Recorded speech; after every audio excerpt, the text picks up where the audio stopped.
Take a moment, if you will, and look over the character list here in the story. There's Jesus, there are the disciples, the blind man, the Pharisees, the crowds, the parents. Do you see any others?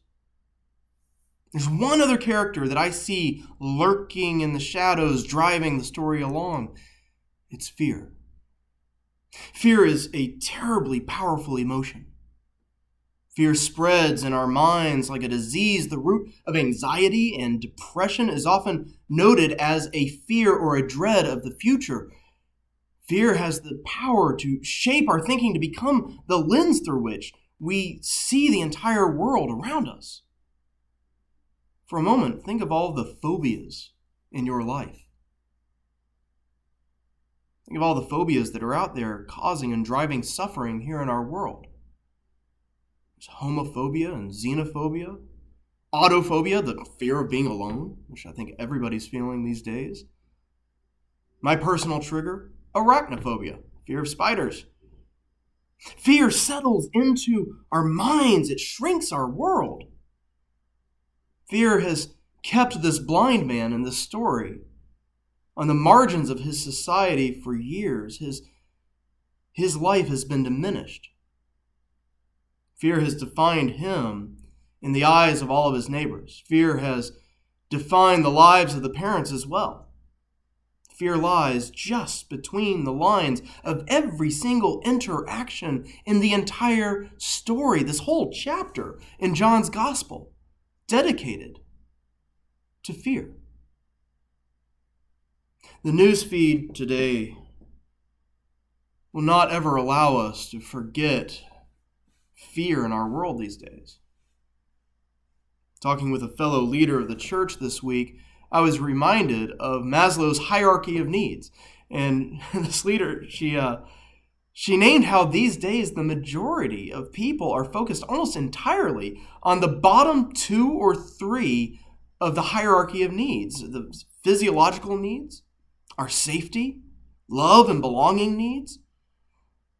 The fear of losing these basic needs has driven many in our church and our neighborhood to stockpile toilet paper, to buy big old huge jars of mayonnaise and all sorts of other things that we need to be protected in this uncertain time.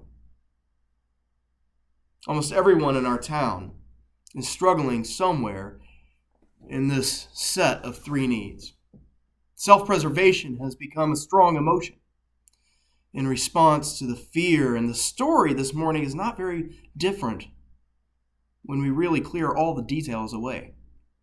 In today's story, the man who has been born blind, we have this wonderful moment where Jesus stumbles across the life of another, and in seemingly just an instant, his entire life is turned on its head, turned upside down. The story itself has so many details, so many twists, so many turns that we could get lost in trying to walk back through it. But simply going back through the interactions themselves at the very highest possible level, we can see that everyone is driven by fear. The neighbors and the crowd throughout this story are all of those who have known this man either since his own birth or they've been told the story of his birth their entire lives. Everyone knows that the only way someone could possibly be born anything but perfect physically or emotionally or mentally or even cisgendered identity, all of the norms that we know can be swept aside if God is cursing the family for something done wrong. That's the reality that we start off with here. People are so afraid that in birth something could go wrong. Somebody could be born in a non-normative way. They blame the person. They say that the entire reason why this person has been born this way is because there must be something the family has done to get on God's bad side. So from birth, he and his family have been ostracized and blamed. A fear of association with them has been pushing all these neighbors apart for his entire life. The Pharisees are afraid as well. First, they are perfectly content to let this man sit on the margins of society. Second, they become terrified of the implications that someone broke a religious rule, even if that rule was broken in order to try to help someone else. To some degree, the disciples themselves fall in with the Pharisees. They question some of the very same things at the very beginning of the story. They were more easily corrected by Jesus' teachings, but it's all right there. The man and his parents are afraid. They're afraid of the tension, of the ire of their neighbors. But Jesus is different. Jesus comes along and sees it all so differently. Jesus encounters this man by chance and sees not whether it is proper or whether it would be considered right. He sees that while light is in the world, it must shine. Jesus, the light of the world, breaks into the darkness of this man's life. And up to this point, he had been ignored. This blind man had been pushed aside and ignored, allowed to exist, but never to fully live. And Jesus gives him life abundant. When we strip away all the different subplots, all the different details, we are left with a story of a man who has been pulled from the very edge of his society, who has finally seen in all the light and the love of Jesus, he himself comes to see fully. Over the past week, I've seen a growing light right here in our neighborhood, right here among our neighbors. I've seen this growing light coming to meet the prevailing fear in our society. Members of our church have been reaching out to me. They've been reaching out to ask, how can we help our seniors? How can we help those who are struggling just to get out of the house at all? Not only for fear, but because they already have mobility issues. One of our sophomores, for example, actually emailed me at the beginning of the week asking how they could help to get groceries and other needs to those who are shut in during this difficult time. Others have reached out asking what can be done for the children of first responders and for our healthcare workers during this difficult time. Others are showing concern for how we can continue to best care for the most vulnerable in our society, including our homeless. As many of you know, Agape, our ministry to the homeless in Elizabeth, has been going on now for 20 years. And in 20 years, we've barely ever had to miss a Wednesday of serving people.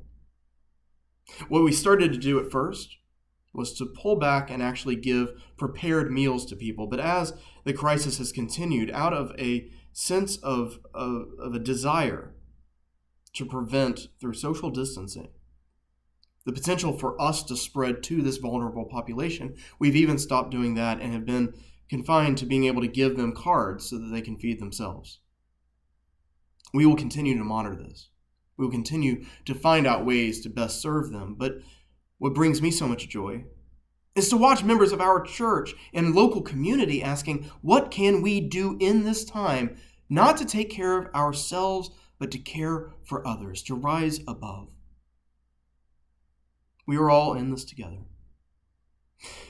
And while we may not meet face to face for some time, and the newest information is not until at least after Memorial Day, and some of the experts from the CDC are pushing us to look to no earlier than the end of June. So while we will not be meeting face to face, our bond is held together. The bonds that tie us together will not be broken. Fear will not have the final word as love and compassion finds its voice here in our community. We all maintain and need to maintain all the proper guidelines of social distancing, of taking care of ourselves, of washing our hands, and making sure that this coronavirus is held at bay, that we, as we've heard in so many places, flatten the curve. We'll wash our hands incessantly. We will practice our social distancing. We will be able to abide by all the temporary laws and the curfews so that our friends and neighbors who are doctors and nurses will have just a little easier time in the midst of this health crisis. We will not, however, be defined by fear. Call your neighbors. talk over fences, spend time with your families that our usual pace so often doesn't allow for. Be on the lookout. Ask yourself even, who could be suffering? But be on the lookout for those who are suffering unduly in this time period. And always, always let your light shine. Now, if you are curious coming out of this interaction with this story, this time of focusing on the power of fear, but the power, more importantly, of our faith to see through it, to rise above it, to connect and to bring light and healing in the midst of fear. If something has grabbed a hold of you today that you would like to find out more about, go to our website. It's westfieldpc.org and explore. Over the next days, we will be adding more and more resources for people to find out how they too can connect. Jesus, in our story today, meets a man, stumbles across him on his everyday walk. He thinks not of sin. He thinks not of how this person could possibly have wound up in this place. He sees only suffering and does something about it. The light of Christ has come into the world. The darkness will not overcome it. Friends, let your light shine and be at peace. Amen.